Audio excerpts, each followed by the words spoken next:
Welcome back to Unplugged. This episode is presented to you by DraftKings. Crown is yours. Before we get started, shout out the homie Lazy Bone. I opened up your package, bro. This dude got like 3 nice t-shirts. He gave me a clock, the red clock from the first of the month video, some rolling trays. What else? I love when guests bring us gifts. Anyway, appreciate you, bro. Last week we had an opportunity to sit down with the undisputed WWE champion, Cody Rhodes. First and foremost, it was my first time meeting him. Obviously, knowing the lineage of his family and how great his dad was and having a brother in the space. My first impression, he was clean. Probably the most well-dressed guest I've ever had, but just the energy, the charisma. Seemed like a really great dude. I think you guys are going to really enjoy this interview. Take a look. Welcome back to Unplugged. Today we got a very special guest, WWE superstar, undisputed champion, the QB1 himself, Cody Rhodes. Welcome to the show. Hey, it's an honor.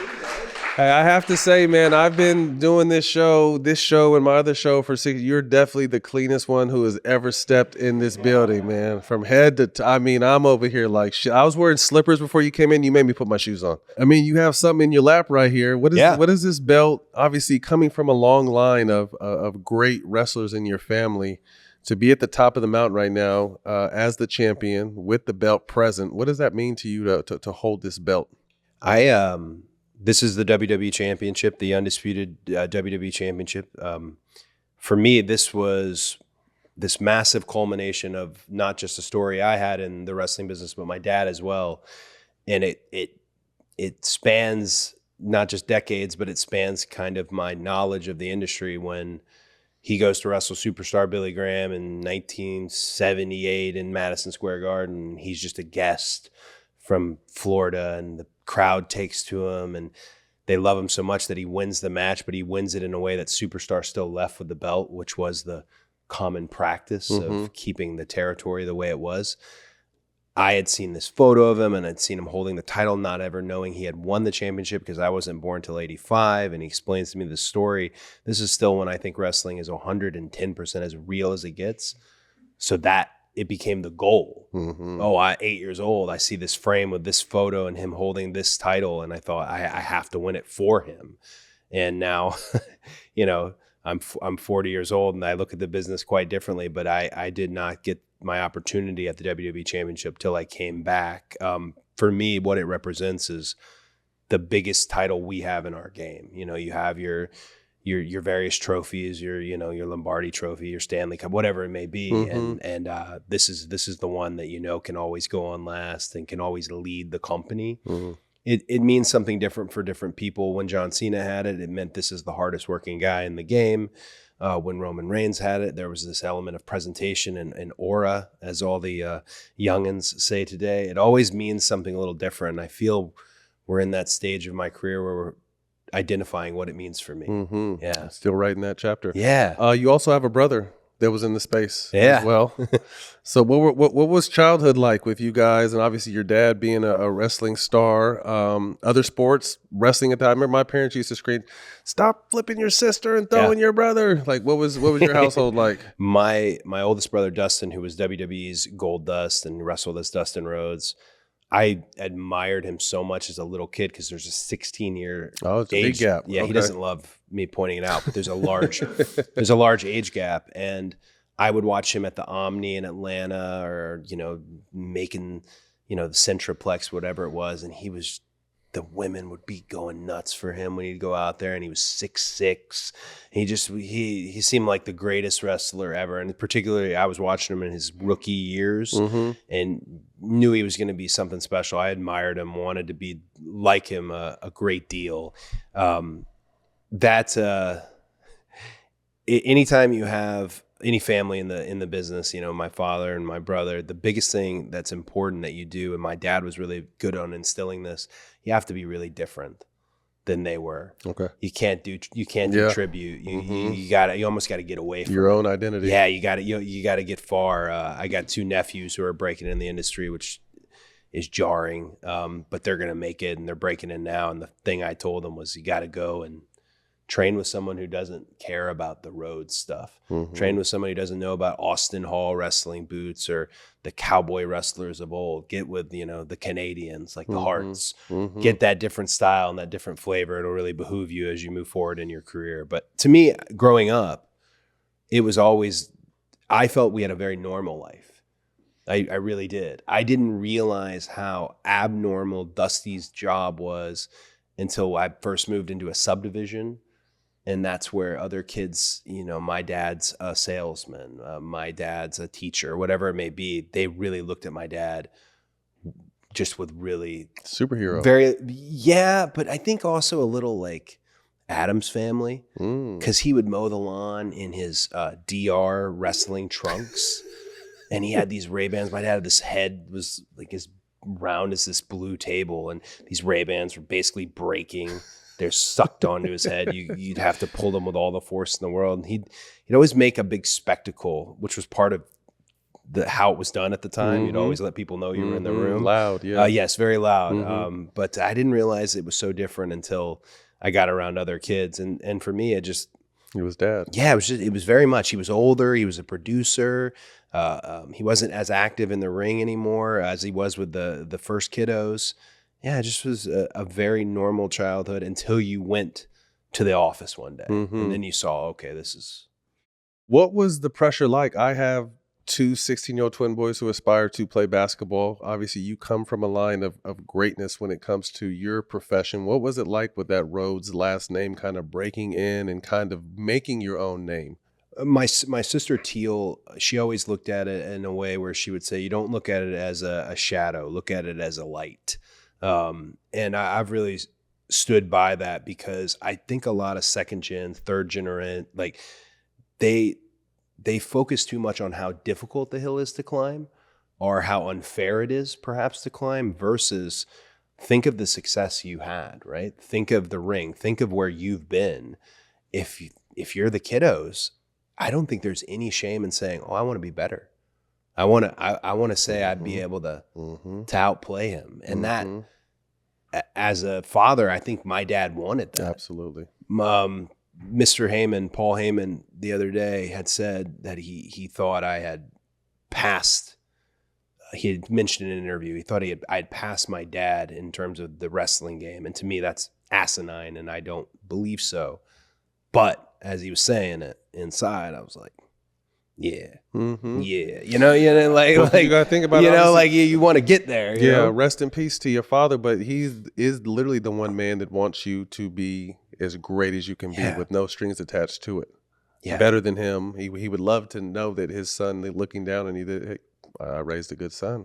Yeah, I think that's the beauty in this, and I think when you're at a level of success that you've had. And in the wrestling space, a level of success that my dad had, you're just setting that bar really, really high. Really, really high. This is going to sound mean, but I don't mean it to sound mean.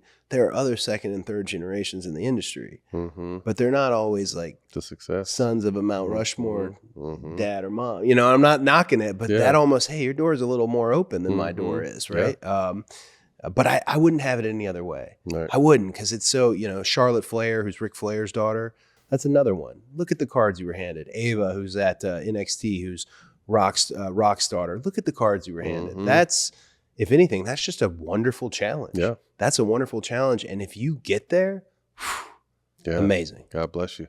The WWE and the business of it right now is on fire. Recently signed a deal with ESPN for all your premium live events. Your YouTube page is number 11 in the world. Signed a deal, a multi-year deal with one of the best partners in the game, one of our partners, Netflix. The business of WWE, and you've seen it since a child, and the growth and the peaks and valleys, and you've seen been in other leagues. What makes the WWE what it is, and why is it so hot right now? Gosh, I wish we could kind of trap the lightning in a bottle as to what's been created with WWE and being so hot. Netflix and ESPN. I was on the red carpet for the Netflix premiere for Monday Night Raw, and I was having to kind of kick myself. In LA? in LA. That yeah. shit was amazing. I So- went, holy cow. Yeah. And I sat next to Stephanie McMahon. I'm like, holy shit. Like, I was fanboying out because I was a huge, not to cut you off, Yeah. keep your train of thought. Growing up, I was born in 1980. So wrestling was my life. Your dad, the Yeah. Islanders, Hulk Hogan, JYD, all these people, like, you couldn't tell me. I would fight someone that tried to tell me that shit was fake. Of course. You know what I mean? Yeah. So just to kind of see where it's been. And then I kind of died off a little bit. And then my twins picked it up. And I swore they were going to be professional wrestlers until they found out Daddy played basketball and they wanted to go that direction. So again, you got to see it from all levels, from a child to someone who saw the success and the peaks and valleys. And now you're at, again, the top of the mountain as the undisputed champion. But the business side has never been as hot and never been as big. Intuit Dome, you had really great seats if you were sitting next to Stephanie at the Netflix, Shout out Netflix. Netflix premiere. As I was on the carpet, I just kept kicking myself and trying to remind myself to be present and be, as silly as it sounds, be Cody Rhodes. You're doing these interviews, you're taking these pictures, because I was really caught up in the idea of thinking about the 80s, thinking about not just my father, but all his peers and everything they did wrestling, sometimes, 8 times a week if they were going twice on Sunday, and the more carnival aspect of territory wrestling, going from city to city and doing it at that pace. This was everything they ever dreamed of. Mm-hmm. This was everything. That's And what then they work ESPN is just oh my gosh, this is to be taken seriously by the main sports component in the entire world, and not just to be taken seriously, to come to the table and say, hey, look at what we have, look at our value, look at WrestleMania 40 that shattered every record. And it's really started WrestleMania in Dallas in a few years, not a few years, but a few months leading into that WrestleMania in Dallas, coming out of COVID, everything, wrestling just became a place to come back to for fans. And there's so many great stories to gravitate to. You have great wrestlers like Rhea Ripley and Seth Rollins and Roman Reigns, of course, and CM Punk.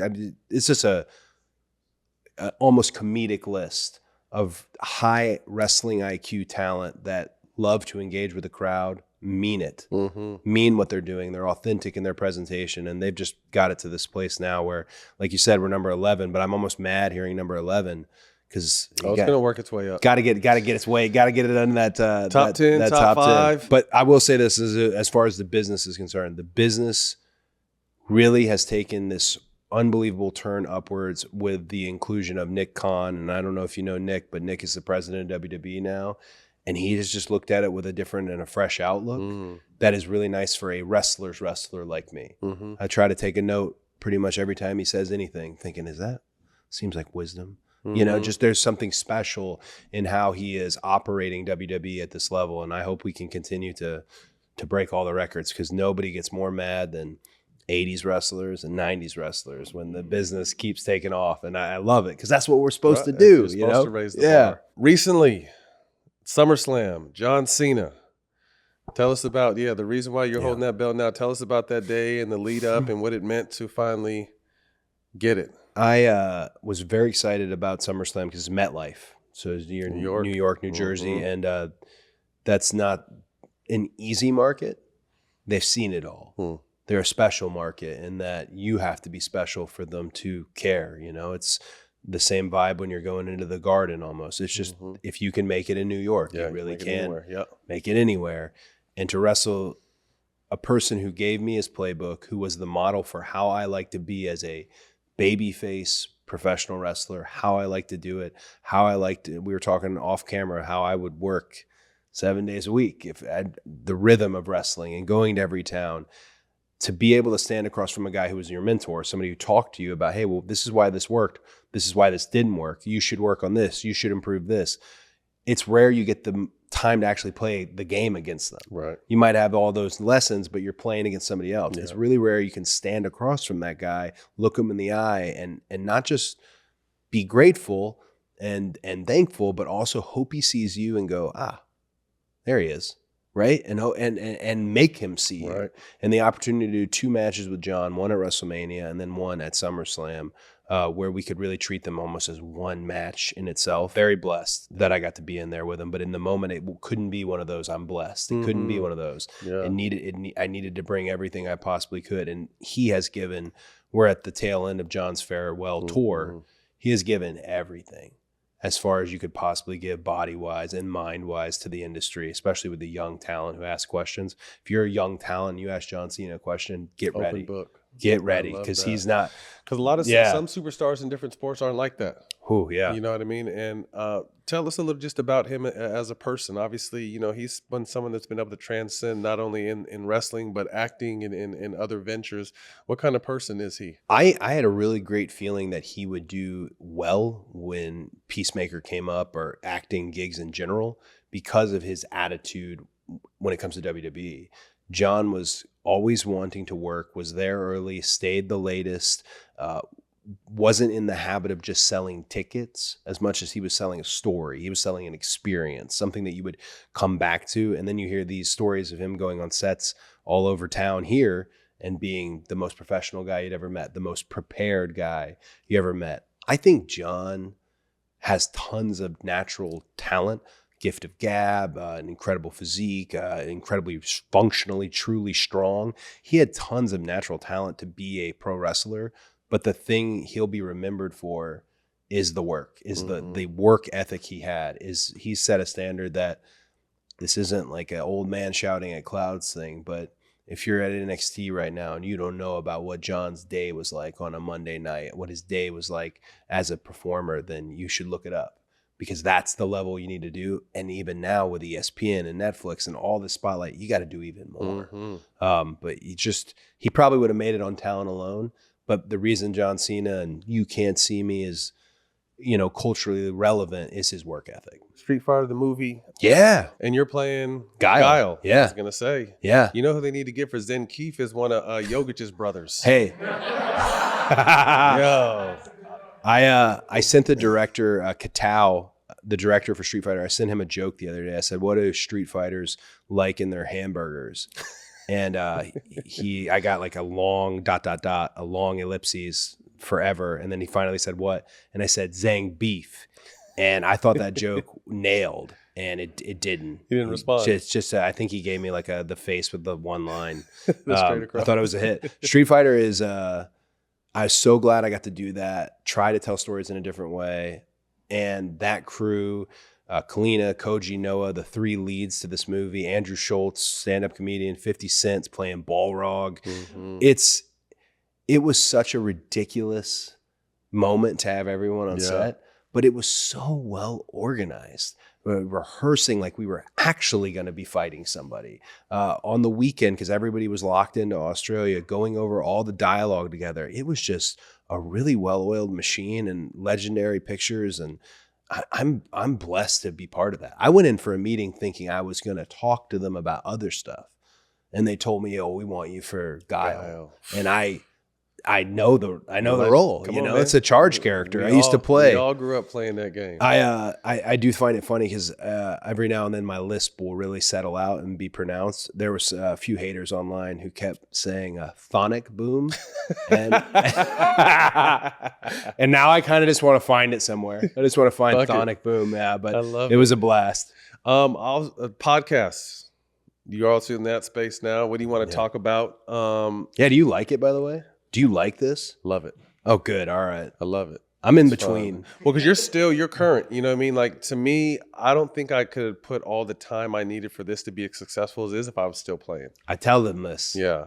It's a commitment. It's hard. No, it is. Because, I mean, I think people think, oh, okay, podcasts, they're not easy. They're a lot of work. You need a great team around. You look like you have a good team. But it's just like the work you need to put into for this to be successful takes away from your primary job and fatherhood and all the other great things you have going on. Do you do a lot of ad reads? Hate them. I just did them for you were coming. Okay, so they made the mistake of, on my pod, what do you want to talk about? Which I do love. I just don't know if I'm any good for it.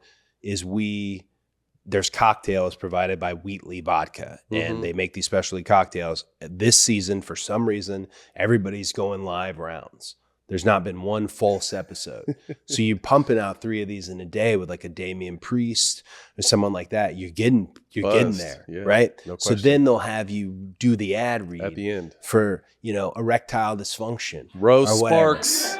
And I'm already trying I'm locked in, and the prompter is so long. And all the codes are your name plus 50 off, like Cody 50 off. Sign up at /. They're brutal. Yeah. 2 of them have not made it. 2 of them have flat out not seen air because just on the intro for someone I really like, you can't put that out there. I can barely get her name out. Yeah. Like, that's no good. You know what I'm talking about. So we're redoing a few of them. Yeah, no, I'm learning. I think learning. the one thing I can give you advice is, and don't take yourself serious doing it. I used to try to like really read it and have a serious voice. I laugh like I'm doing. We do roast sparks, and I laugh at some of like it's obviously they pay the bills, so they're very important. I don't enjoy them, but I think we start to have more fun because similar to you, we'll drink or smoke and shoot 3 episodes, and we're doing what now? We're doing ad reads. I can't even see the screen right now. I love this. You gotta do it. Boy. I'm gonna take that strategy going into it because they are just. Yeah, don't take it so serious. Be able to laugh at yourself. Yeah, I like this because a lot of this could be done shorter too. Yeah. The sponsor's great. Yeah. Thank you for the money. Let me say your name and what you do. And I think once you guys get rolling, what they've allowed us to do now is on some of them, like put them in your own words. Oh, I love that. Which will make it go a lot easier. Note to Craig. But anyway, I mean, what has it been like in, again, champion, and we'll touch on a little bit, a proud father of 2 beautiful little girls, but then this podcast, what has the podcast space meant to you, and how have you enjoyed it outside of ad reads? I've enjoyed it because you get to show you're seen one way as a wrestler, particularly my guest on the show. You're seen almost sometimes barely 3-dimensional. Maybe that character is what presents, and that's all there is. And there's a vulnerability to when you sit across from somebody and you actually you share this drink together and you ask questions outside of the suspension of disbelief, outside of canonical, what we're doing on our show, more a little bit behind the scenes. But I like to showcase my guests in a way that if you didn't understand them, maybe you'll start watching a Raw or a SmackDown, and maybe that's your guy now. Yeah. Maybe that's your girl now, just because there's something you didn't know about them. You know, wrestlers are a funny, insecure, wildly confident, sometimes party animals. They're just all over the map. The human element of it gets to be on what do you want to talk about, and I like that a lot. Well, I think too, and to add, my goal being in this space for almost 6 years now is being able to humanize your guests and show, like, everyone knows what you do, but I wanted to be able to pull back the curtain a little bit more for my audience and kind of show you as a man, as a father, as a businessman. So that's kind of always been my thought process going into it, and again to introduce fans to new people and new opportunities. Before you were the top guy in the WWE, you left in 2016. Yeah, can you explain that journey? Oh man, it was. I'm surprised they let me back.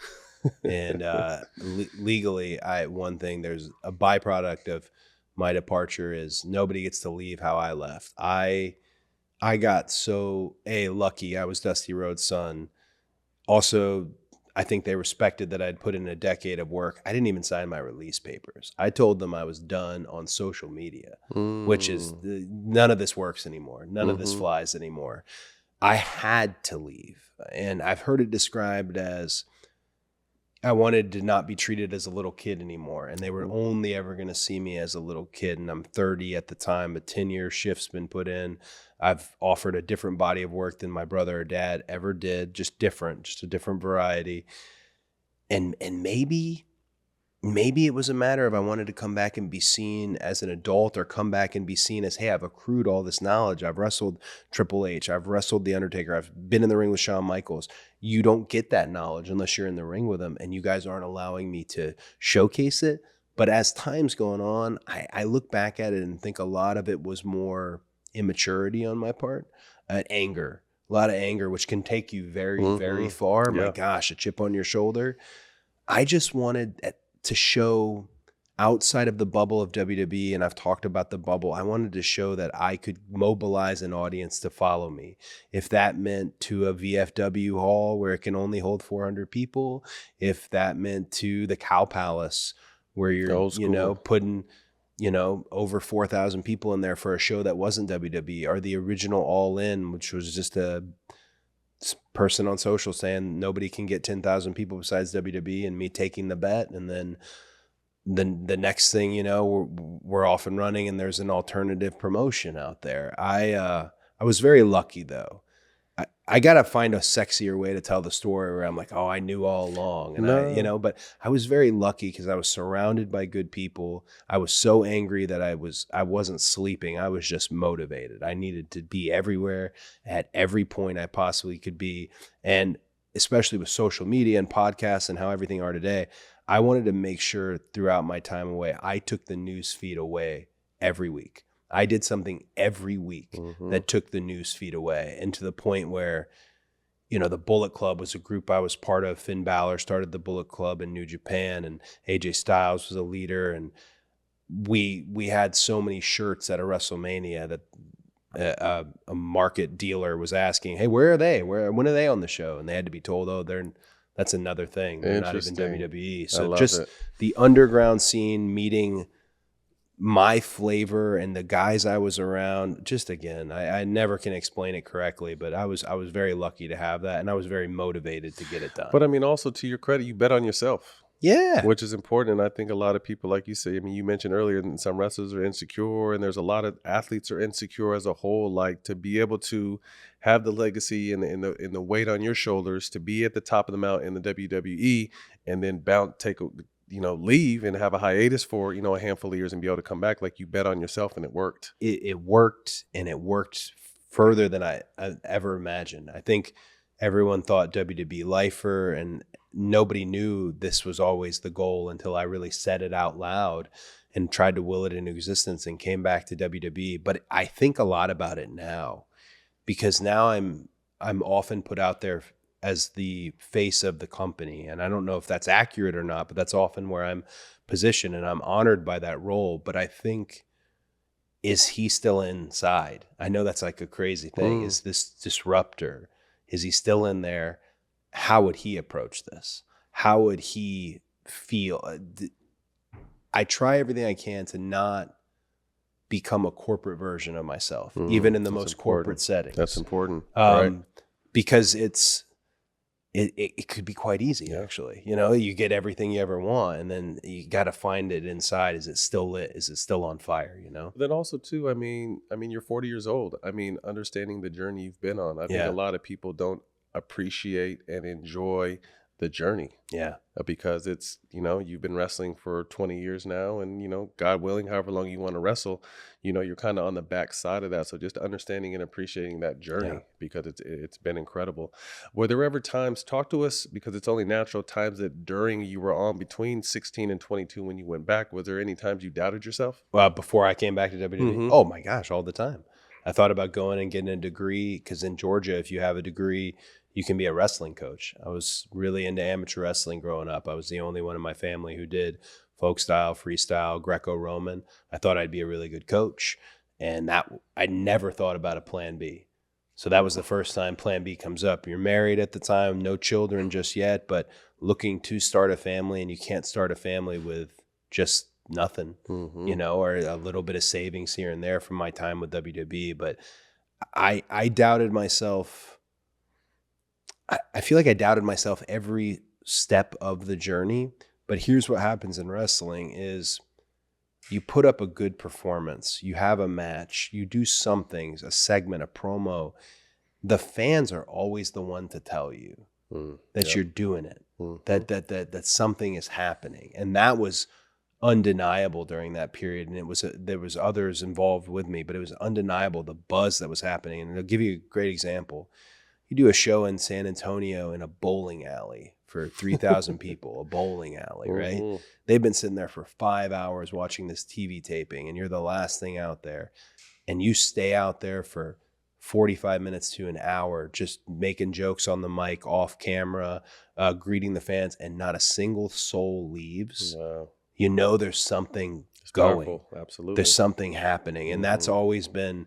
I never get mad at fans. If fans had booed me in the past, and maybe they weren't supposed to boo me, or if fans had gotten to me in a social space, whatever it was, I never could go to sleep mad at them, because they're also responsible for everything I have. And that's not just my career, but the confidence. Absolutely. You can't do it for silence, right? The live audience need the noise. Is what we do. Yes. The noise is what makes you, the noise, being able to decipher the noise is what sets greatness apart. Yeah, Tully Blanchard is a legendary wrestler from the Four Horsemen. I remember him telling me, your job is just to make them the loudest, the longest.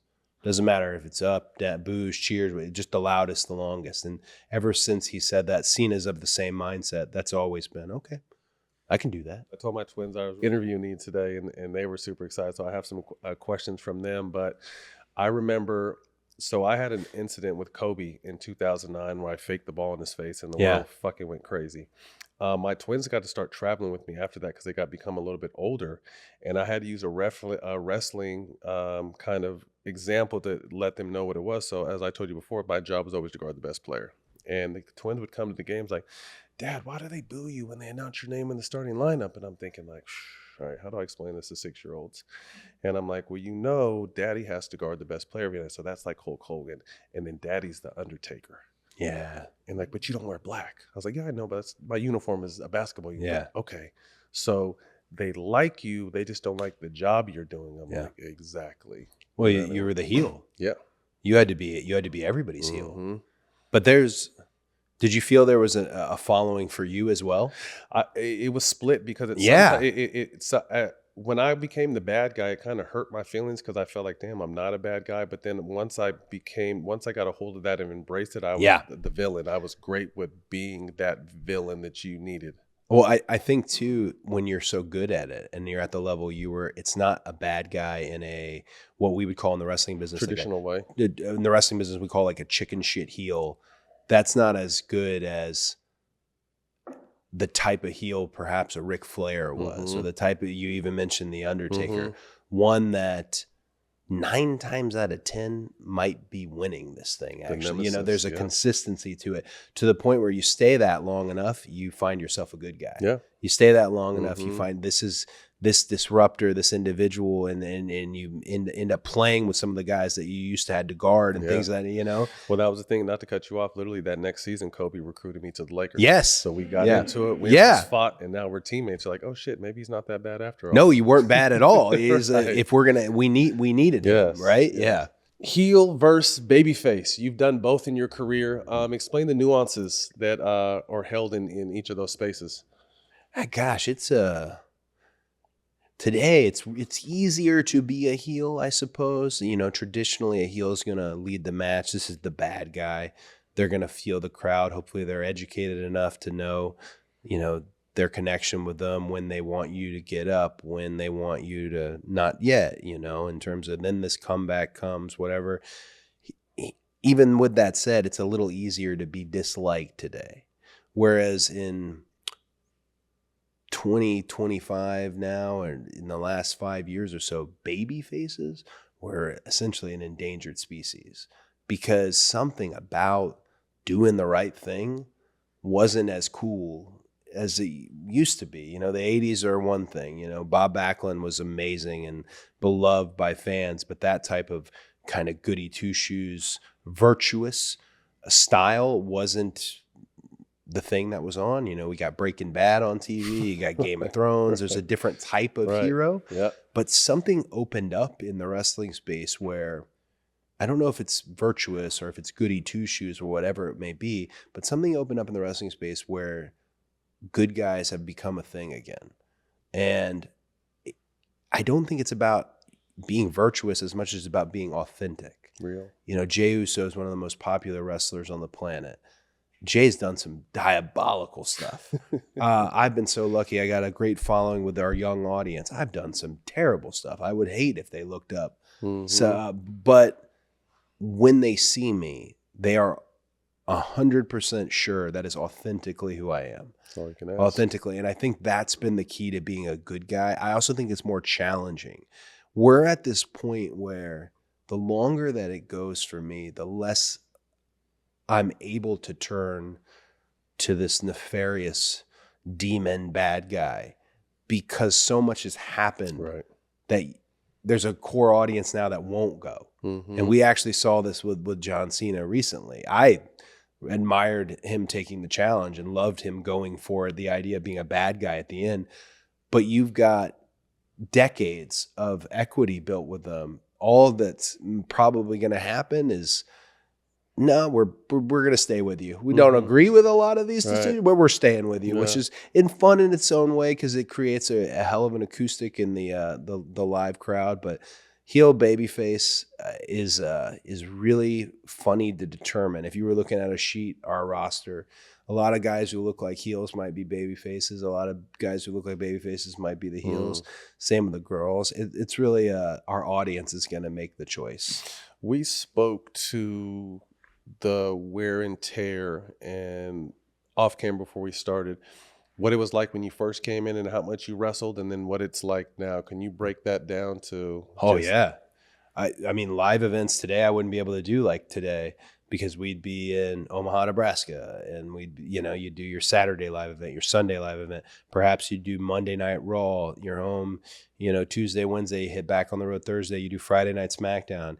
You were home 2.5 to 3 days a week and you were wrestling, but those live events were wrestling matches. So it went twofold. You could really get banged up and hurt yourself, or you built up a bit of a rhythm and it's like dancing almost. You got a rep out of it where it only advanced your skill. And at one point in your career, they could be hurting you like crazy. And at another point in your career, you could absolutely need them. I will, and my man from Talent Relations is here, has said, don't say it out loud, but I will. I loved the days we were wrestling all the time. Oh my gosh. So give me an example. Loved it. I want it back. In a year back in the day, how many days out of the year would you be wrestling? I mean, so what is that? It would be 200 something dates. Out of 365. Yeah, 200 something dates. And now we're at 120-ish. So you guys got a little bit of load management now. Oh, again, like credit to the two new management at WWE with Triple H and Nick Khan. It's far healthier. Yeah. Right. But I came up in the system where you're always wrestling. So I look at it and that's how I knew you would get good at it.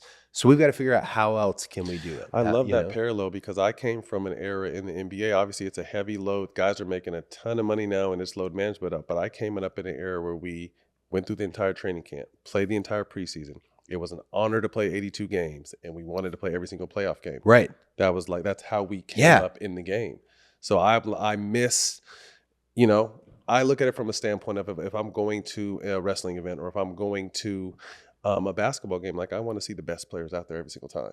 You know what I mean? Because it's how expensive it is and all the other. You're taking a whole family, so it's interesting that there's similar parallels in wrestling. Like you miss the old school grind. We're out that motherfucker 200 days a year and we're getting it done. But to your point, that's how you felt like you got better, and that's how you felt those reps got everyone else better. Oh my gosh, you got a rhythm with your dancing partner, and you said load management. I don't know if I've heard it worded that way. I hate that. I like there's all these new terms, load management, but man, I'm getting in so much trouble with my peers, but these wrestling companies are paying so much money now. Get up. And then like the grind is a negative now. What are you talking about? No. You get to go to a town on Saturday that may not normally see you, and you get to see families, and you get to have a moment with them, and you get to be their escape. You get to be their hope. Then you go Sunday, you do it all over again. Monday, you've got a good idea. You've been on the road. Your mind has been tuned into wrestling. You've got a good idea how to do this promo or how to do this match. It's just, I miss it. But I credit to whoever figures out with load management, whoever figures out how we improve. And I'm seeing it. Dom Mysterio is like probably my favorite example. Dom Mysterio does not have the amount of live events that we used to have, although he's working multiple companies for WWE at the moment. Special talent. He's somebody that's often cited internally. I don't think I'm giving anything away here as somebody who's going to be a future of the WWE. He's one of the ones that when it's said, I believe it. Like, I think I'm going to come to a WWE show in 15 years and pay money to see, and it will probably be Dom Mysterio on the top of the card because he's figuring out how to do it. So whatever he's got. Is that Ray's son? Yeah. Okay. Yeah, but you'd never know. He's tall. Mm-hmm. He's got like you never like by the work and like the hereditary passion that Ray has, because Ray's the greatest luchador of all time with respect to Santo. I think he really is the greatest to ever do it. Dom is special. There's a few that I see on that list, and that one for sure I don't want to be overly confident in, but I certainly believe it. Yeah. That he's somebody I'm going to go pay to see at an event in 15 years. Well, I mean, I feel like you obviously have the respect of what it is, but you miss how it was.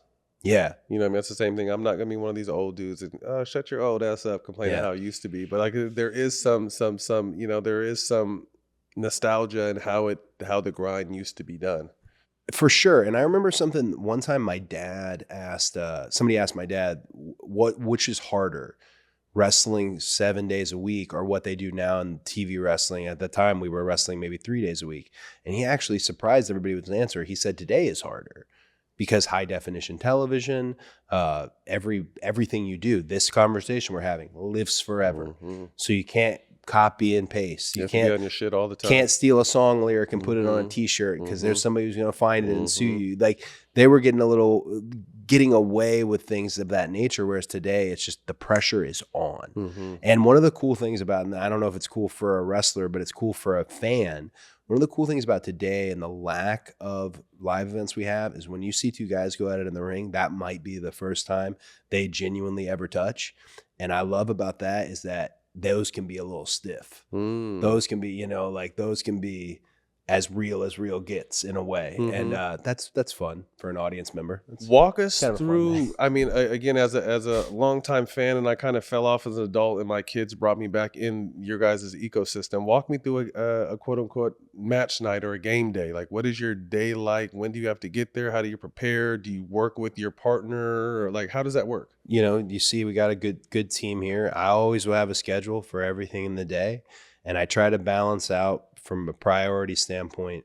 WWE has a lot of things, partners, backstage tours, merchandise is a massive component of WWE today, especially with our partnership with Fanatics. You're looking at a stack of 300 to 500 if you're a top man or woman of 8x10s that got to be signed, autographed weight belts. There's also various, community partnerships like Make-A-Wish, and we try to give those our absolute 110% all, and you've got to do that. You've got to also, while doing all of this, have that hydration mix in the shaker. Make sure your gear is laid out on you in your locker room or on the bus. You've got to have the top-notch, again, HD television, the top-notch gear in the game, which is a lot based on wrestlers' their preference. Triple H doesn't tell me how the American Nightmare looks. That's my character. He gives it a spotlight. He gives it a highlight. He might give me a note, but a lot of the characters seeing a great deal of the ones that are popular with the crowd come from us. And you've got to have everything ready again to steal the feed. So it's just a mind going type thing all day. And with maybe you're wrestling someone you've never touched before, or you're working against somebody like a Drew McIntyre, who's this giant Scottish just ball of muscle that is going to throw you around, and it's going to be a rather aggressive evening. You can't take any risk. You've got to, the last thing you want to be is that wrestler who's taping his wrist up while his music is hitting in Gorilla. And no, I like to be very, very prepared. I don't like to run it tight at all. So it's just a matter of, if you've got a checklist, and I always have a little old school yellow legal pad with everything that's supposed to get done in a day. And there's silly things. Shave your upper body. Like there's silly things, like they're just, if you don't, by the time that bell rings and you can hear that crowd coming into their seats and they're wooing and they're doing all that, you want to know you did everything right. You're prepared. And I'll tell you something, because I feel like I've circled around your answer because every day is different, but I'll tell you something that really helps at WWE, helps you prepare, is we have our own set of coaches that we call producers who help us with our matches. Okay. You've got a legendary person like Michael Freebird Hayes, who's just, if you can get past the wild enigma and unbelievable charisma and swag that Michael's got and whatever outfit he has on for that day, he is a super genius, as we call in the industry, when it comes to, hey, I think the crowd may be here by the time you go out there. You got to give them this. You have Mr. Paul Heyman, you have Triple H, you got a young guy like Bobby Roode, Abyss, Chris Park. These producers, Molly Holly, all these producers have experience, have a wrestling IQ. if we didn't have them, WWE would not be as hot as it is right now. Okay. That producer's squad. Now, could is go out that and do new it. to the game? Has it always been that way, or is it kind of amped up as the sport has continued to reach its peak? I think it's amped up. It's always been part of the game, but it might have been a lot less when it was Chief Jay Strongbow just telling you and I, hey, he's going to give you the leg drop at the end, you know. All right, cool. Right. We'll figure the rest out. Right. You now have a lot, and maybe that's the answer to my question earlier, is how we improve, is to have those minds in the business. I love when Arn Anderson's around. I love Jesse the Body Ventura will talk your head till it explodes. But when he's around, I know you're getting some of the greatest information ever. And I remember Hunter years ago saying, Triple H saying, all the books are there, guys. If you don't go in there, grab a book and open it up, that's your fault. And really, you know, NXT right now, our developmental system is taught by probably the greatest bell-to-bell wrestler ever, and that being Shawn Michaels. If you're not picking this up, you know, and maybe that's, again, I feel like I'm answering my own question throughout this conversation. I like it. Maybe that's the difference between wrestling 4 days a week, is having those super genius type individuals around to walk you through what you did wrong, walk you through what you can do further. Undertaker's now super involved with AAA, our partner, which is crazy because that's Lucha Libre, but he knows. Yeah. Live crowds are live crowds. So to have them. Cheat code. Yeah, that's what it is. It's a cheat code, yeah. So you're thinking about upgrading to the all-new iPhone 17 Pro, designed to be the most powerful iPhone ever? While you're also thinking about the traffic on the way to the store or transferring all your data? Well, good news. When you order your new phone online with Boost Mobile, they'll send an expert to your home or work to deliver your new iPhone 17 Pro to get you all set up within minutes. No hassle. Visit boostmobile.com to get started. Delivery available for select devices purchased at boostmobile.com. Terms apply. Time for tip-off, time for a line. Whether you're catching the game from a couch or calling shots at the stadium, bring the taste of the beach to every play with Corona. Because there's nothing better than enjoying the basketball season with the Corona in your hand. So when it's time for tip-off, grab the beer that brings the beach to you. Corona. La Playa awaits.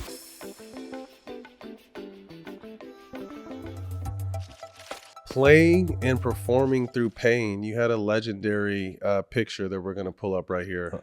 It's gross. You tore your pec muscle right there? Yeah. Talk to us. I mean, I'm someone, and again, football is crazy. Basketball, I've done the Toradol shots where I've torn something in my shoulder, haven't been able to practice, and I take this shot and I'm superhuman for 4 hours, and then I'm back to horrible pain. You being able to perform through pain and not allow it to affect your mental and still go out there and put on performance. What are some of the stuff that you guys have to do, in particular with this injury right here, that you had to do to get your mind in the right place to be able to make it through this night? This is really, and this is what a brutal picture. But that's, to me, like, as a fan, you're a fucking warrior. You know what I mean? For you to be able to play or perform through something like that, you know, obviously the admiration goes through the roof, but it's that's not the only time you've been hurt. There's a number of times where you had to get through it. This was, there was really no element of preparation, because I'll be honest, I didn't think I would be able to wrestle. And a lot of me being able to wrestle is maybe at the time I was scary enough or intimidating enough or forceful enough with everyone I spoke to from a office level, who's in charge of me going out there and the world seeing that my pec tendon is removed from the bone and now is filled with blood. I just wasn't allowing the conversation to get to a place where I wasn't wrestling. We were the main event. Peacock had seen a big surge in subs for Hell in the Cell, and I'd also not been the main event before. I'd come back to WrestleMania. I'd wrestled Seth Rollins. Amazing. Wrestled McGinn the next month at Backlash. So we've done two. Now we're the main event, and we're finishing it off in Hell in the Cell, which is one of wrestling's best creations. And we're the main event, All-State Arena in Chicago, which has not always been a market that liked me. It's a real pro-punk market, and they liked me, but I always had to earn them over. I just couldn't leave them hanging. There was nothing else that could have been the main event. And I don't mean that with any braggadocio. There wasn't. So I hid, really, was my preparation. The night before, one doctor looked at it. My own physician said, well, it can't get any worse because it was torn. I had strength in my fingers and things of that nature. But WWE is also very adamant about there's no substance abuse in this company anymore. None. The 80s are over. We've got to be healthy. We've got to be clean. So people ask all the time if I had any like pain medication or anything of that nature. I had 4 baby aspirin. Really? Because they didn't even have regular Advil. Now, if they had regular Advil, I would have had it. But they had that baby aspirin. For this match, I was fine until a couple minutes in. And then I remember at the time being told, hey, if you're in pain, we are going to stop it. There's nothing to prove here. If you're in pain, we are going to stop it. And my thought was, how would you know? We're pretending to be in pain. Like, what level of pain are you going to go, oh, that's right? So I'm walking this tightrope the whole match, not sure if they're just going to ring the bell. But Seth was the perfect person to be in there with me, Seth Rollins. And the crazy thing about this photo is Seth Rollins and I recently wrestled at Crown Jewel, and Seth finally beat me. I'd beat him 3 times before. Nobody had sweeped him like that. But he tore I don't know. I want to say his rotator cuff. We don't have an actual answer on but Seth, I know, is gone under the knife and got surgery. So at this point, real, not real, however you look at the industry, him and I aren't good for each other. We don't need to wrestle ever again. He's lost a shoulder. That was the first major injury I ever had. But I was glad to be in the ring with him that night. It was special. I mean, what is it? Obviously you hear about substance abuse in all leagues, all entertainment facets, and obviously all leagues have tried to change it. Like, what do you guys beat the shit out of your body? What do you, outside of just trying to take care of it, like, what do you guys do to maintain? I think now it's again load management, which is now my favorite term. WWE's really good about, hey, such and such is banged up. It's not we don't power through anymore. That might have been the very last example of let's power through. We create the show, so we can navigate around things like that and give somebody a break if they need it. You just have more athlete conscious people today. You know, you've got people who are have amino shakes. You've got people who are, I started doing Pilates about a year ago because your workout has to change as you get past 35, right? This pec injury came from me being a dumbass and trying to bench 315 with no warm up and open-toed sandals. You went up and tore it? Oh, right. No. Dude, took it off the bar. Oh my! Took it off the bar, bro. Open-toed sandals, open cup of coffee. What, like, no knowledge of a body, of athleticism, So we now, I feel like, have such a good crew. Larry, who's our head trainer, we have just a good crew of athlete-minded people. And this is why it has to be this way. Modern wrestling is insanely fast with an insane amount of rotations, flips, high spots, whatever you want to call them. It's not getting any slower. It's only going to get more dangerous and more wild. So if we're not doing it safely, we're going to kill our own business. Absolutely. So you find a lot more people. It's not like the golden 80s where it's like guy smoking a cigarette does 10 push-ups and goes out there and tears the house down. It's not that. I kind of wish that'd be fun. It's a science now. Yeah, it's a whole science, and we're just. I feel like we've been provided proper education. I don't want to kiss his butt further, but I will. But one thing that really helps is Triple H being in charge, because he was an athlete who got hurt, who's been there and had to bring himself back into the game. So when you're around other people like that, you see it and you know it. And now no one's coming back early. There's no one like, hey, they gave me 7 months, but I'll be back in 4. No. You'll be back in 7. You'll be back in 7, and you'll be good. We'll be waiting for you. Yeah, we'll be waiting. It will be here when you come back. Yeah. So just a lot more athlete-minded and smart businessmen and women. Balancing work life and being a father. I mean, we're thankful to get a little 3.5-month break in our NBA seasons. I was someone who personally walked away from the game after nearly 15 years and was still paid for another 2 years. I still had 2 years on my deal because I felt like I was missing time with my kids. Yeah. You're a father of 2 beautiful young girls and a newborn, right? The newborn is 8 weeks and a 4-year-old daughter. What is the balance like, and how do you make time for your kids and your family? I remember hearing somebody saying there really is no such thing as the balance. You either are doing one or you're doing the other. I have really tried everything I can to bring it together, and a lot of times that's expensive. I know that's a silly thing, but but I don't mind going in on the PJ that gets me home at 3 a.m. versus showing up at 5 p.m. the next day. I just try to be there at the breakfast table for my oldest daughter, which is Liberty, because that's what she expects. She does understand that I go away for SmackDown, is what she refers to everything as, so, but Leilani, my newborn, I just always try to find the moments, and a lot of it can be, we're lucky as wrestlers that we get to travel the world and wrestle everywhere. This way the company is now, you can make it so the family comes with. Oh, really? This isn't an era, that. a lot of wrestlers almost did it. Man, I've really gone in on the 80s today, and I shouldn't have, but like they almost did it in spite of the fact that they had a family versus the idea that they do it for their family. My girls, I got photos with them with Liberty at SummerSlam, and she knows the backstage area. She's gone to still photos. She's taken some photos before. Love it. We've tried to bring her into the mix because that's the only way to do it. You got guys who've got tour buses now, and those are mini homes, so you can have your life. And that's special. But it's certainly, I think you hit a point. You said something earlier that I'm thinking, yeah. He's not wrong. You get to a point where there's only so much you can only go so long. And I think I know my number, where I'd like to get with this. And I was lucky that my dad, who I thought was the best dad ever, he was out of the game. He was in it as a producer and in it as a creator, pop in here as kind of an old man wrestler every now and then.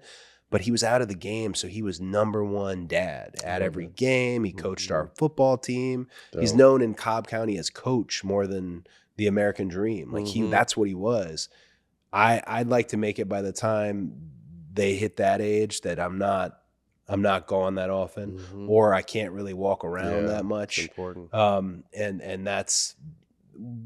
We're getting closer. What I'd say is probably my last contract with WWE, or the next contract I sign, probably be my last, and finish my days with WWE. It's the house that built me, and it's the house that brought me back and put me in this wonderful position. But yeah, I don't know.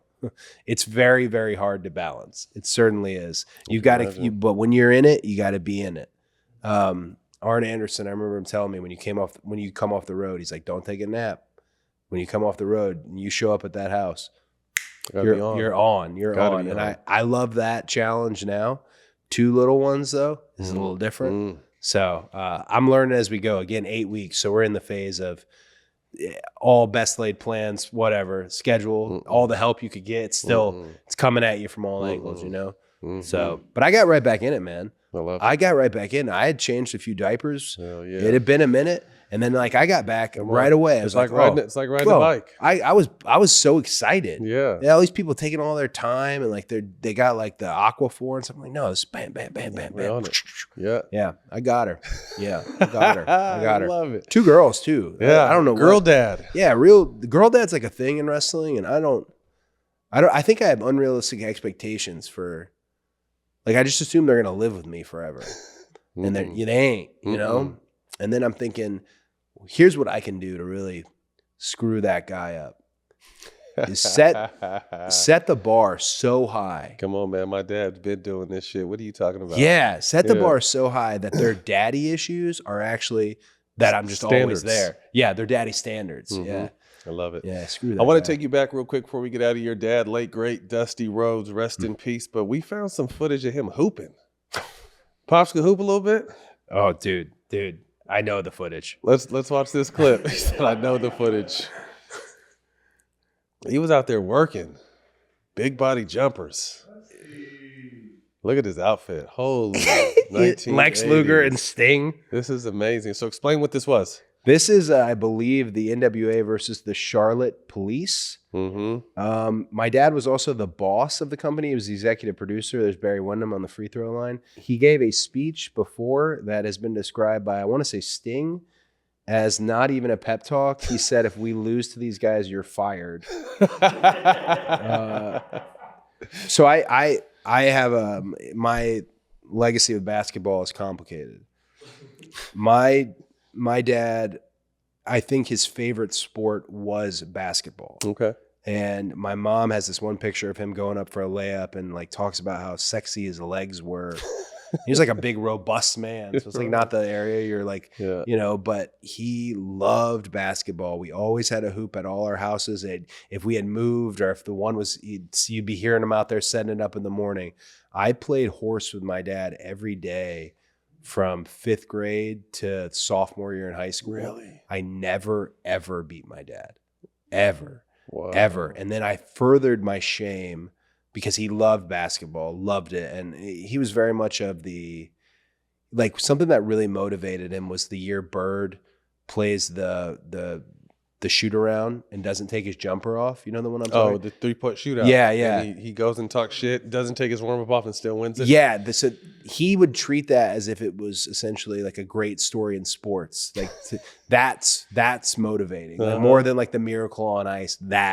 He loved basketball, and I thought I didn't get any of the skills, obviously. But Fanatics Fest, if you want to see reverse of that footage, Fanatics Fest, God bless them. They did this thing where they got all of us playing different events, and I was not great at any of the events. I was also, you're doing the signings and you're doing the photo ops. If we ever do it again, we're going to split the days so I can give it my time. But I did I shot, 20 baskets. I didn't make one. Oh, shit. And I'm in a 3-piece suit, but that's not even the excuse. Like, I didn't even make one. The DJ there on the floor is like, oh, all right. Get it up for Cody. Here we go. Come on, man. Get him. Get it up. I was just completely unathletic. My legs didn't look like I even know how to jump. Like I don't know how to human a little bit. Yeah, but the old man loved basketball, and he honestly could play.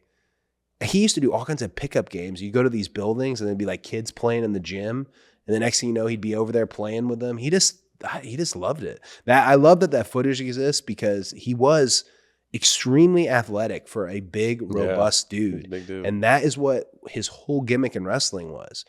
People will see like a fat wrestler today and say something like, oh, he's like Dusty Rhodes. And I want to just, no. Dusty Rhodes looked away and then worked away. And the same thing, Dusty Rhodes looked away and then he talked away. He just had just lightning inside. Greatness. I don't know what it was. Yeah, man. We're coming down the home stretch. I'm going to ask you, I want to throw the questions that my sons had at you. Shout out those Isaiah are the and Carter. questions. Yeah. Those are them. I said I'm interviewing Cody Rhodes. Say, what'd you guys like about him? He's like, your guests are so tough. Ask him.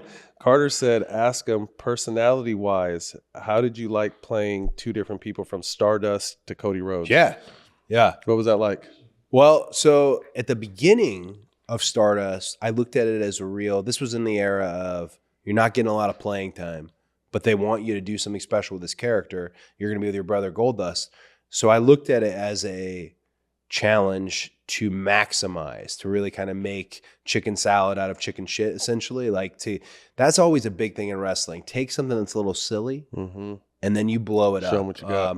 El Grande Americano is a guy we got right now who is doing this exact thing. He's taken something that could have been a death sentence for another wrestler and is just making it special. And they don't mean it to be a death sentence, but they mean it to be a challenge. And at the beginning of Stardust, I thought, this is a great challenge, and I've answered the challenge. We're selling these gloves. I'm learning how to do the paint. I can be so ridiculous.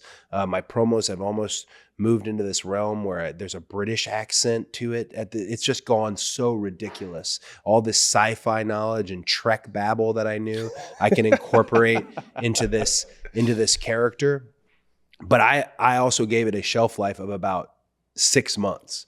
So over a year in, was the lowest of low as a wrestler. And people always send me pictures of me as like them with Stardust. Like, remember we met? And I always tell them that's human rock bottom, bro. That's like, because it's the sad clown. I was always in full gimmick. And one of the reasons I was always in full gimmick, I was embarrassed. I didn't want to be half Cody and half Stardust. I hated the idea. I just couldn't get out of the blocks on it. So in the beginning, I accepted the challenge. And then at a certain point, I got very lost my gut instincts. This was all led to me leaving. So I'm so grateful for Stardust. So grateful for the idea that I got to play, be ridiculous. And also I was shielded. Today I'm not shielded. I will, if I was to run to Anaheim right now to do Raw, I'd come out just like this. That's who I am. It's my life. Everything's been out in the open since I came back on. I lived my story just on television for them. That time was just ridiculous. You were able to be a character and have fun and be covered, be masked. So that it had its benefits, but also, you know, I'm trying to relate it to your world where it was beneath me. It was beneath me. But then even me saying it was beneath me, that was beneath me. It was just this whole conundrum, this whole couldn't get out of the blocks. And ultimately that's why I said, see you, bye. So it's almost like you left this kind of guy coming off the bench and you came back as a superstar. Literally. When I left and told people I'm going to do something, I'm going to make it, the amount of wonderful posts that are still out there that I love them for this, that thought, no, not maybe a comeback, but not even close to what we've done. That's a beautiful thing. I mean, the highest, I hate being inside baseball here, but the highest 3 matches in WWE history in terms of your box office, the other name on the card was also Stardust, basically. That's a wild concept. Wow. Wild. And I don't take it for granted, and I don't mean to brag on it, but that is wild. And some fans I don't think can even see past that. Like, we're putting it in on him, you know, I guess. Yeah. You know, yeah. Hey, it works. All right, this is my other son. Who was your favorite wrestler that you got the chance to work with thus far? Oh man, I changed my answer a lot. Just to be like almost manic in my interviews where they're like, this guy's just full of shit. But I'll tell you one that's been like sticking out to me. I named a lot of the luminary figures like Mr. Heyman and Michael Hayes, but wrestler in the ring that I really enjoy working with.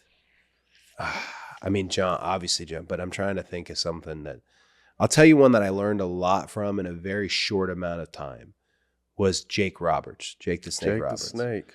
I learned a lot from him in just a single promo. In a single promo, I learned how a guy can basically cut your legs, but if you're strong enough as a character, you can stand to that. But if you weren't, he was going to move past you. The real sign of what we do, the competition on who gets to the top, that's all very, very real. Just the other parts of it are not. And I learned a great deal from working with him. I don't share that with him enough because it was just one night that we had this interview and I thought, I just got a master class. And had I not had my feet planted in this ground, this guy would have just eaten me up and moved on. But he was one that I thought was really special. Shout out Isaiah and Carter. You got some good questions. Got some good answers. All right, quick hitters, real quick. Name your WWE Mount Rushmore. That is not a quick hitter. That is like, so hey, but I'll be. I wonder if I can qualify it further because my Mount Rushmore. If anyone watches my series of interviews, they often think I just have told a different story each time. My Mount Rushmore, I think a lot of it has to do with. So I was talking to my buddy who's another wrestler this morning, and I was saying that your legacy a lot of times depends on your last chapter and not always your active chapter. Did you offer anything after you left? So I put my dad on Mount Rushmore because his final chapter in the business is hilarious. Half the NXT guys, including Roman and Seth, were under his tutelage. War Games is still a show that we do to this day. The Rhodes name is still on in the business and currently has the game's #1 title. He just had an unreal from the grave chapter. He threw another jumper from the grave, you know. So he's on there Mount Rushmore wise. I think The Rock is on there Mount Rushmore wise. He came back to a very tumultuous WWE a year or so ago and decided, no, I'm not going to deal with that. I'm instead going to create a new character, even though I'm already one of the greatest characters ever, that being the final boss. And we've just scratched the surface on the final boss. Like there's something incredibly special there. So The Rock is on my Mount Rushmore. Again, final, chapters that you still are. I would put Triple H on there because he's put the entire WWE on his back. And if the guy with the title or the girl with the title can't carry the load, he is there even as a executive carrying the load and looking to expand our industry. So then you got Dusty, you got Rock, you got Triple H, we got 4 heads. I found this out sadly on my bus the other day. There's not 5 on Mount Rushmore. Oh gosh, I want to, You can throw 2 if you need to slide 2 more in. No, gosh, let's see. Oh, We were just talking about him. We got to put the 5-knuckle shuffle. We got to put John on there, John Cena on there, because again, last chapter. Mm-hmm. If you're a young wrestler and you go up to John at his final show in DC on Saturday night's main event and say, "Hey, John, I want to be a wrestler," he's going to give you 30 minutes plus of his time. That's just an insane bandwidth. Like, my nephews walked up to them and they got the greatest lesson they've ever got in their life, and he didn't need to do that. Mm-hmm. Hello is good. You shook his hand, you know, move on. No, man, he's just giving, and he'll go down as the hardest working superstar ever. So that's a great 4-headed Mount Rushmore. Agreed. Because there's 4 heads. Give me a few matches that you feel like helped shape your journey and career. My favorite match I used to grow up watching as a child, and if I ever get like whiskey drunk, who's ever with me, I'll be like, you gotta check this out. It's not even good is the best part. It's Clash of the Champions. I think it's 88 in the Knight Center in Miami. It's Tully Blanchard and Arn Anderson versus Dusty Rhodes and Sting. And why I always want them to watch this match is because Sting is starting to catch with the kids. You see the kids have their face painted in the crowd, but it's Florida still. It's Miami. And when they tag Dusty in, oh my gosh. And he knew it. So you can feel the sense of like, not yet. Yeah. Not, you know what I'm saying? Like this, and they that was the right thing to do though, because they were building Sting up, and that's the rub as we call it. So that one's incredibly special for me. I'm a hardcore believer in WrestleMania 12, which is Bret Hart versus Shawn Michaels, an hour plus. You hear all these people today say it's not what it used to be. Nah, they wrestled for 60 minutes with no falls. So I'm a diehard Shawn Michaels fan, thinking he didn't win it again. He didn't win it again, and then Gorilla comes out. They're going to go 15 extra minutes. They go, and he wins the championship. And the boyhood dream, Shawn Michaels becomes champ. Legendary. I remember my dad watching me like sit right there watching it, and he knew. He could tell what they were running. He knew, and he could see how excited I was. So that one shaped me greatly. And then my favorite match I was ever involved with is WrestleMania 39 in SoFi. Against Roman Reigns, because stadiums, the sound goes up, so you can't always hear it until you watch it back on TV. But I felt like I literally could like feel everyone's heartbeat. I was just connected with them that night, and I almost get emotional thinking about it, because all this stuff that you talk about backstage, they're gonna go like this and they're gonna do this. It's not always that when you get out there. And man, it was there plus. Wow. And it just shaped me in a way that I thought it was the first time in my entire career I had a complete match. I know that's a crazy concept because I was maybe 38 at the time, but that's when I had a complete match. I'm a slow learner, and that was special to me. Producer Nate was there. He's shaking his head over there, sweating, just reminiscing. I was there. Yeah. Bro, I took my dad. Oh, you were there both nights? No, just your night. Too? Yes, rough sir. night for a Cody fan, bro. Yeah. Rough night. Rough night. Also, I sat in the rings. I didn't know where to go, and Roman had left. So there's just that sad shot of me just on my butt. Like I don't know. I'm grateful for it, but tough night. The Paul brothers have made names for themselves, from YouTube stars to one is boxing now. He's one fighting Gervonta Davis, and then Logan in the WWE. What do you think about Logan and what he's been able to do so far? I kind of want to turn on Logan, because every time I do an interview, you know how you have to know this with the pod going like it's going right now. Basically, you get mini canceled and uncanceled on a weekly basis for something you say. A long form pod, you're going to say something wrong. Logan has so many people who don't like him. And I think he's wonderful. He works super hard. He asks the right questions. He's big, jack, strong, unbelievably athletic, like a little bit, arrogant, sure, but you're in wrestling, man. Like, this isn't a timid world. Get out there and get in there. But I always say that, and people are like, ugh. So what I'll say now is I think Logan sucks. I think with all that greatness, I think he sucks. I want Jake. No, they're those two are setting the world on fire. Absolutely. And I feel like even Dana White, I've seen him on Logan's pod. That there's a softening to them, and not just a softening of they're okay guys. They're really smart businessmen. Oh, man. What? Yeah, I'd like to know Jake a little bit more, because I really enjoy Logan. And here's something that I like about Logan. I hope he doesn't mind me sharing this.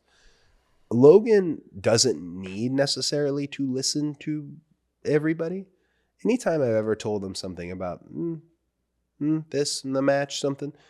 Man, he's all ears, sponge, and really taking it in. And maybe those are just private combos, but that's how I know.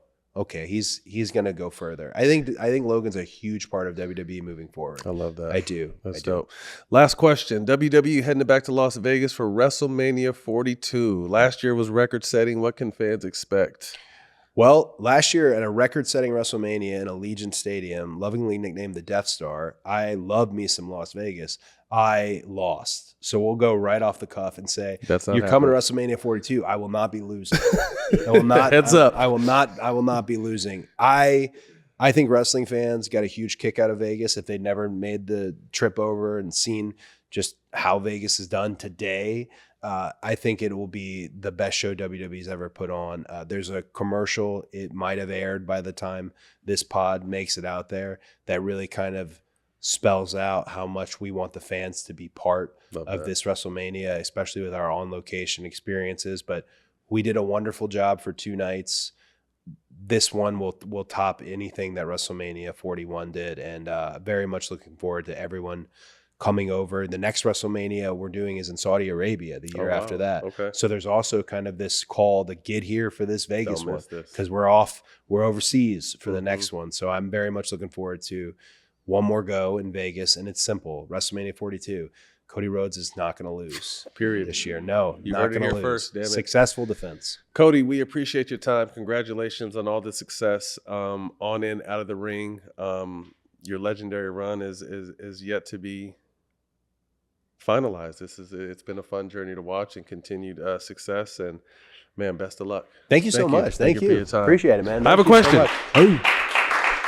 You've held the belt the whole time. Can I feel it? Yeah, of course. I mean, that thing looks Get a hold of it. heavy Yeah. too. Ah. Yeah, and the one I always bring the one that's actually from TV, so it can get a little beat up. But what Okay. they used to do is they used to put your nameplate on it, but now they put your logo on there. Okay. Yeah, so you got to have a good logo to really sell it. Real quick, tell everyone where they can find you at. Everywhere. Everywhere. Wait, Wherever you're where? looking. No, where are the places you can find me at? Your show, your YouTube. pod? What do you want to talk about? Thank you so much. Netflix for Monday Night Raw, USA for Friday Night SmackDown, ESPN for all WWE's major PLEs, and at Cody Rhodes on X, at American Nightmare Cody on Instagram, and I'll be there. I'm pretty active. Congratulations. Get it. Man. Thank you. Appreciate it, man. Cody Thank Rhodes. you so Thank much. you. Thank you. This episode is sponsored by Ro. Sometimes the signals are subtle. A surprise kiss that lingers a little longer, a secret touch when no one's looking. Those aren't just random acts of affection. That's a guy's cue, a sign to pop his Rose Sparks. Rose Sparks are a 2-in-1 prescription treatment for guys who need a secret weapon. After Rose Sparks dissolves under your tongue, they work in 15 minutes on average. Forget waiting around for old school pills to kick in. These get to your bloodstream faster, so you'll be ready when the moment's right. If approved, treatment ships directly to your front door. If prescribed, new sexual health patients get $15 off their first order of Rose Sparks on a recurring plan. Connect with the provider at ro.co/smoke to find out if prescription Rose Sparks is right for you. That's ro.co/smoke for $15 off your first order on a recurring plan. Compounded drugs are permitted to be prescribed under federal law, but are not FDA approved and do not undergo FDA safety, effectiveness, or manufacturing review. For safety information, go to ro.co/safety-info. Ja Morant is in the headlines again after a bizarre post-game interview on Friday night. He was suspended by the team for conduct detrimental to the team. Let's take a look at the clip.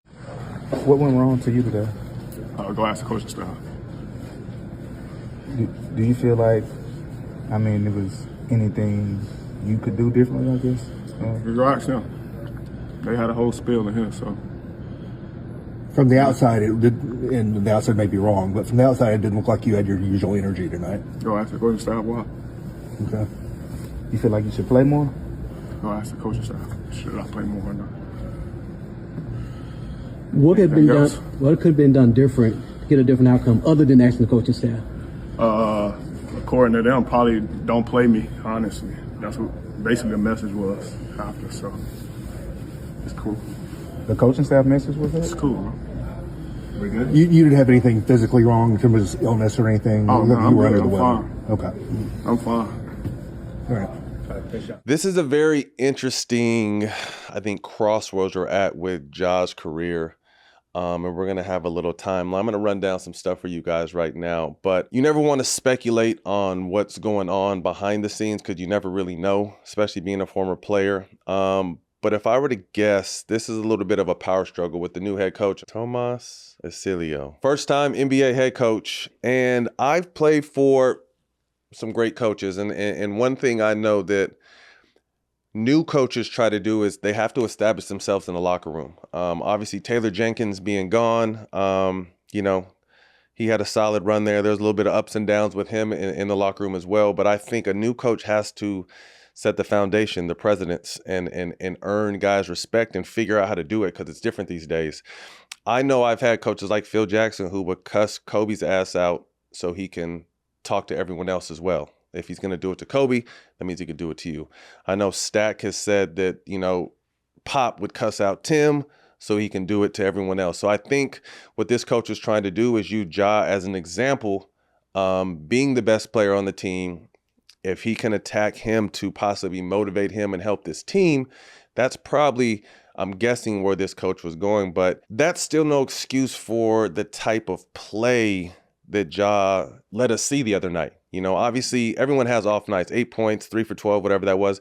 I don't care about that. That shit's going to happen.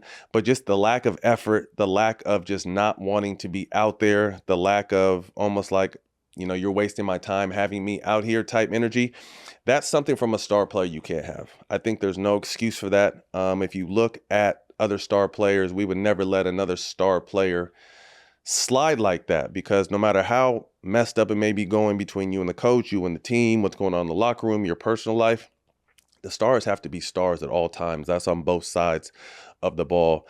I think Ja needs a fresh start, and we're going to take a look at a timeline of kind of, what's gone on of lately. But I think before the fresh start happens, I think he really needs to look at himself in the mirror, because we were ready to hand this guy the keys to the league just 2.5 years ago. Someone who was averaging 27, 8 and 7, 27, 7 and 6, around those numbers. One of the most electrifying players we've ever seen come on the scene. An all-star. So he was must-watch TV. And year by year, that's gone down. Some of it's become because of injury, which is only natural. Some of it is because of the off-court shit. And the one thing that we used to hear back in the days, you never want your off-court bullshit to be louder than what you're doing on the court. When Ja was at the top of his game, I'm not sure how things were going in the locker room, or if he had tough, situations within that organization, because the play was doing so the play was doing all the talking. But since then, it's been just a decline in games played. He's played 313 out of 400, so it's about a 63% clip. Hasn't played over 65 games since his rookie season. And again, some of this is injury, some of this is suspension. Ja currently is at 21-7. Shooting percentage is at a career low. He's shooting 15% from the 3-point line. Again, this guy came in the game electrified, and I think the one knock that everyone had is how long will he be able to play at this level at the rim? He's gone from nearly shooting 50% at the rim to this season only 28. Again, that ground is hard. You get fouled, injuries, your body is a little different.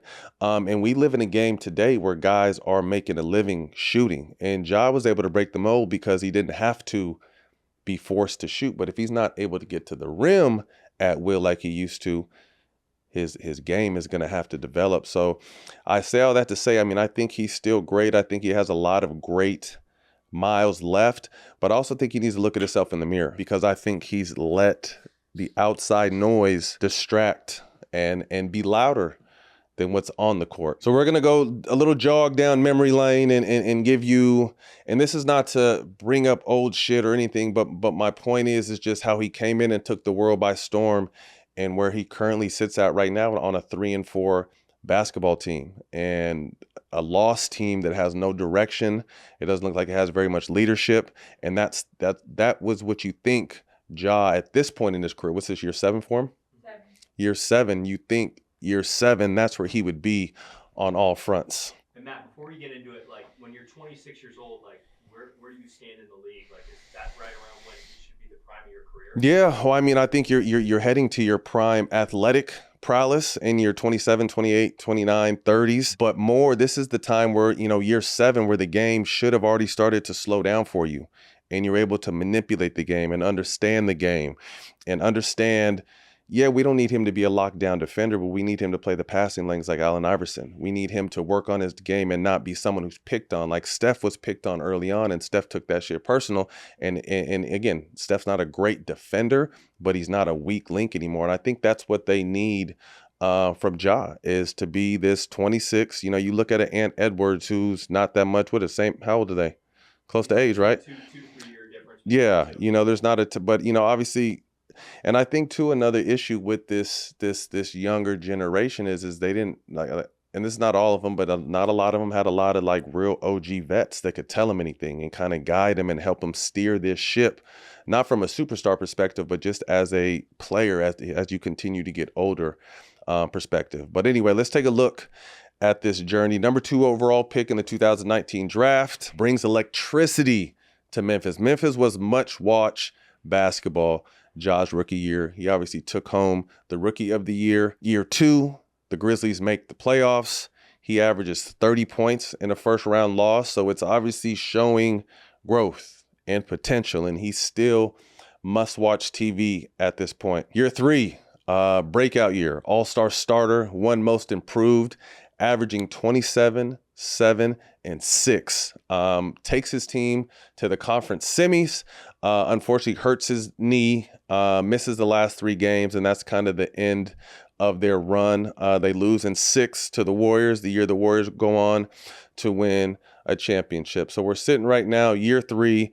I think we're ready. Like, he's one of these people that we're talking about. If we rewind and remember, Braun's on the backside, Steph's on the backside, KD's on the backside. Who is going to be one of the faces or the face of the league? And this is when people are starting to say, like that boy out in Memphis, Ja is going to be at least one of them, if not the one. He's a rising star, signs his Nike deal.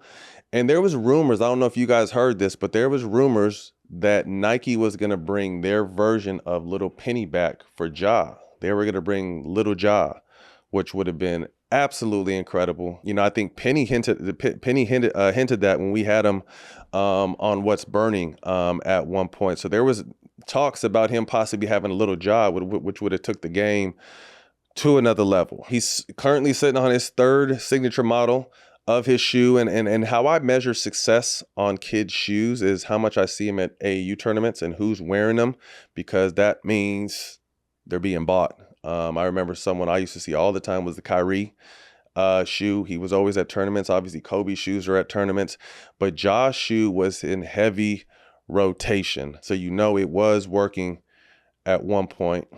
Let's take a look at 2022. This is the off season after he's hurt. He hurts his knee, right? 2022, allegedly, some things happen at Foot Locker. Later on, there's an incident, I think, at his house with a younger kid. And despite all that, he's still able to kind of move past that, because obviously when you're playing at a certain level, things are overlooked. He signs a max deal, 5-year, $193.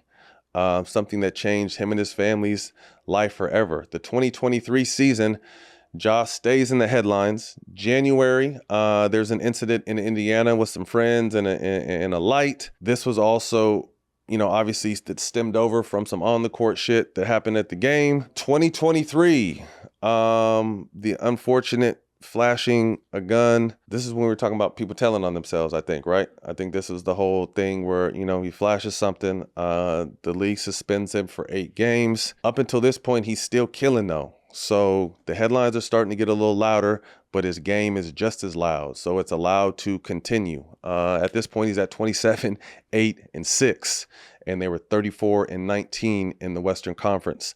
The 2023 playoffs, Grizzlies lose in 6 to the Lakers in round 1, which will put them, obviously finishes their season. May 2023, another gun incident on Instagram Live. I think his homie caught it. And at this point, this is when people are starting to make fun of him and almost disrespecting him, because 1 time is a mistake, 2 times is what? So again, he's incriminating himself. And again, I don't even want to bring up all this old shit, but my point of bringing it up is to make you guys understand how the game has suffered since all this off the court shit is starting to make more noise than the on the court shit. So he's suspended second time around. He suspended the beginning of the next season. Is that the 2023-2024? Misses 25 games. We thinking like, hey, you know, I think this is going to wake him up. And from all aspects you think about it, did. He came in those 9 games, played 9 games and was at 25, 8, and 6. And then he tears his labrum, which ends his season. This past season, only is able to play 50 games, 23 and 7. So the numbers are starting to dip a little bit.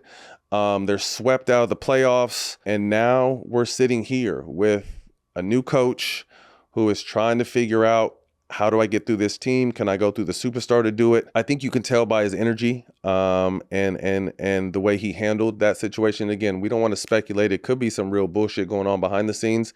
But still, as the star player, you got to handle it a better way. So we're sitting here with a team that's under 500, and it takes me back to one of my original statements. I think he needs a fresh start. I think he's outgrown Memphis from a standpoint of just done a lot of shit there, on and off the court, good and bad. And, you know, I think it's a good time for them to kind of press the reset button as a team. You know, I think they got some good young talent. Obviously, Jaren Jackson is still there. I mean, it's a situation where do they try to clean house and try to rebuild with youth? Because if you look at this team as with Ja leading them and Jaren as his co-pilot, I don't see the light at the end of the tunnel, respectfully, especially in a tough Western Conference. You know, obviously Shams reported there's tension, over the last few days with the head coach, who Nate butchered his name, and Ja. And again, I think if I'm looking at this thing, and I'm going to say it one more time, I think it's this head coach trying to figure out who can I go through to get through to the team. And normally you can use the best player as an example to talk to the rest of the team, but that hasn't worked. So again, we are now here. Let's think about a possible few places he can land. Let's keep in mind he's under contract until 2028, making $40 million, which is a lot of money, but with today's deals, that doesn't make him unmovable or untradeable. You can still move around and play with that and make a trade like that work. So we're going to give you a few scenarios. You know, Houston is looking for a guard.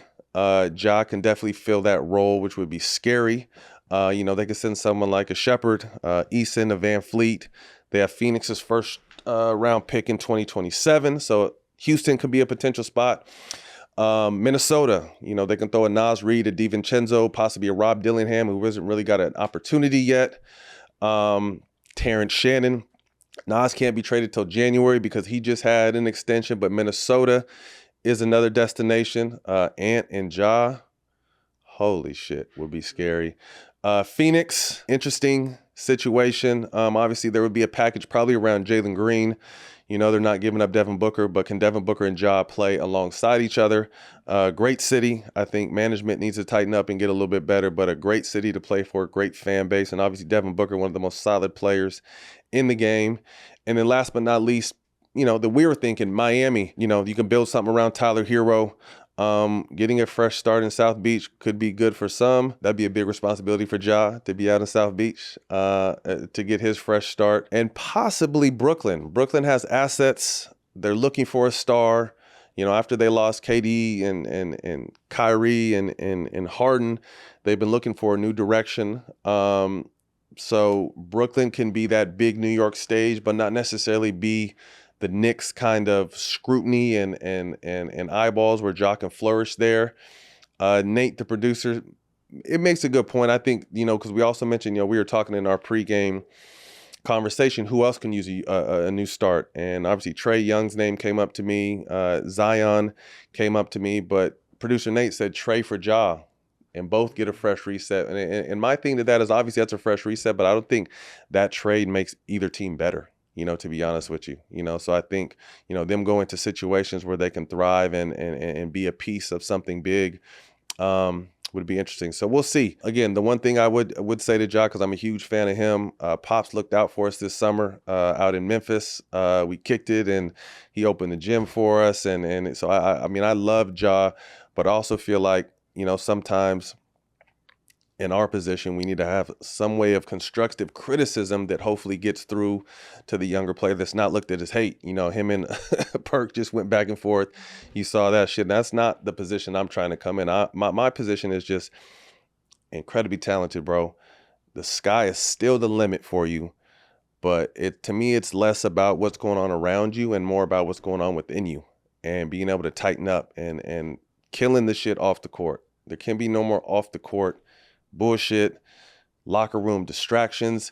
You just got to go out there and be a killer. And again, you're still very capable of doing that, but that's going to come with hard work, bro. Your game has to improve, especially as you get older. That ground gets harder, and you're not an acrobat. You can't be an acrobat and dunk on everybody and hit the ground that many times. So, obviously the game has to steadily improve, but then also I think the mental mindset of being a 26-year-old superstar, more of a leader, more of, the guy the team can rally around, because when things were going good, you were that guy. I definitely think a new start would help this situation, but I think before it goes anywhere, you got to look at yourself in the mirror, bro, and really remember why you're doing this and lock back in, because you are one of the greatest players in this game, and this shit'll go by fast, man, if you don't capitalize on that. Matt, just playing devil's advocate, if you're looking at a superstar player in Ja Morant, he's got a brand new head coach. How much of the blame in that could be on, hey, a new guy's coming in trying to make a name for himself, and Ja's like, I've been on this team for so long, because we didn't hear about coaching issues and star issues when Taylor Jenkins was there with him. Yeah, I mean, I think this is just a new coach trying to find his way. And for years, again, as I said earlier, coaches have gone at the best player to be able to go with everyone else. Now, I don't know if that's exactly what he's doing or not. I'm thinking he's probably trying to challenge him, and he's just not pressing the right buttons. And to your point, Ja could be like, I've been here. Like, what the fuck are you talking about? And that's still not the right approach to take. And again, I'm speculating. I don't know what Ja has said or done. But my thing, as the best player on the team, you don't always have to be the leader, but you can't be an example of bullshit.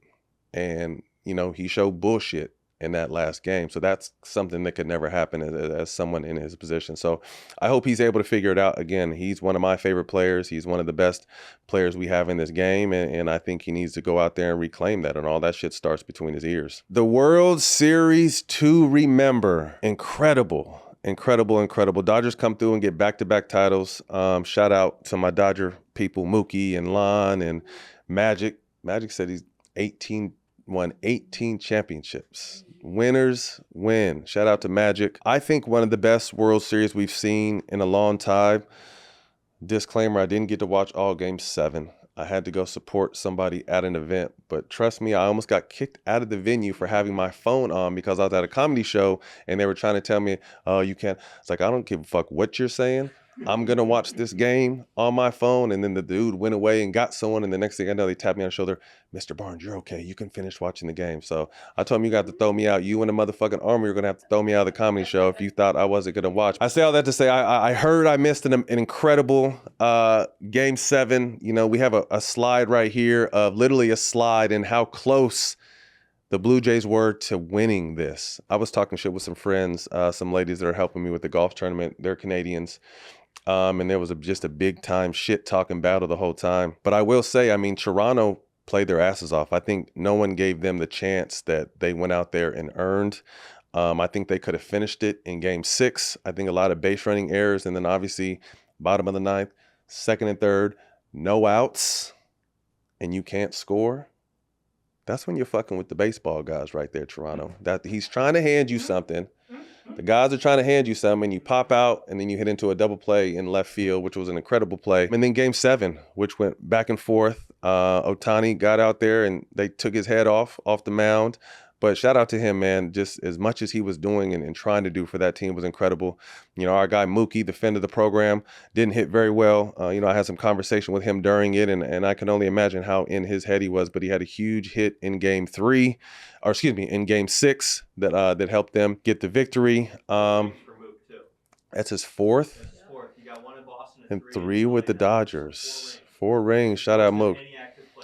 Shout out most of any, and I like what Derek Jeter said too, because I mean I think obviously as athletes we expect the absolute best for ourselves, and he was really hard on himself in the post game. I think it was game 6, wasn't it, where he was really hard, said he was playing, man, and Derek, you're like, no, man, you've been playing some great shortstop, and you're going to be instrumental, moving forward. So it's always good to hear OGs, give these guys grace and hopefully give them the mental confidence they need to get over it. But he had the double play to win the game too in game 7. Was it? Yeah. So he caught the ball, tagged up second, and threw it first.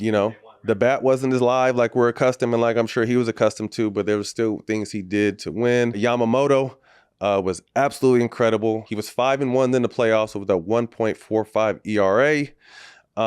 2 complete games, came out and closed game 7, and he won 3 games in the World Series, which is absolutely amazing. I don't know if you guys got a chance to see it. We'll put it up, but they found how he trains and how he trains without weights, and he's thrown these it looks like styrofoam rockets and long toss and this human fucking crab workout. He just absolutely incredible. His flexibility, his focus, the way he got himself to the point he was. And able to be so big, for the Dodgers. But right now, it's and obviously social media world is not a real world. Some of you think it is, but it's not a real world. But people are having a hard time with Dodgers, what they have going on. I mean, they're committed over $1 billion to Yamamoto and Ohtani. And I think they're worth every penny and more. But you look at it, and I'm mad I didn't save it. I saw a post maybe like a month ago saying that, all the guys that the Dodgers were able to go out and get had opportunities to stay with their teams, but their teams didn't want to pay them. And the Dodgers wanted to pay them. So 3 rings in 6 years, back-to-back champs. Alex Rodriguez himself said that they have the best farm system as far as pitching and hitting, so it doesn't look like that they're going to be short of youthful talent. They're not afraid to spend money. Does this kind of dominance, and I don't know enough about baseball, the inner workings to really know, but is this kind of domination and willing to just go out and pay whatever, does this bode well for the rest of the league? Is this loom in a stoppage? There's no telling, but everyone else, you guys better figure it out. Dynasties. You think about this team, obviously, back-to-back champs. That was the first time since when? Since the Yankees repeated The early 2000. Okay, I was supposed to say late 90s, early 2000s. So first time in nearly 25 years. And we all know what they were on at that time. They were, they were doing a version of this. They were going out and getting the best players. So really interesting to see where this team goes from here. They got their stars locked in. Pitching, I'm sure they're going to find some amazing prospects and grab another all-star caliber player in the off season. But this is one of the best teams we've seen in a while, and I'm happy for him, man. Definitely happy for Mook. 4 rings.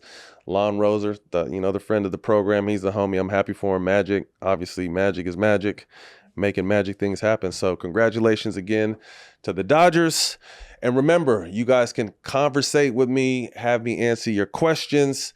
The hotline, make sure you hit the hotline, 279, call ATS. That's 279 CALLATS. Hope to be hearing from you soon. Do we have anything to hear from this time or no? No, just business pitches. Okay. Invite them on for a Shark Tank episode if you want.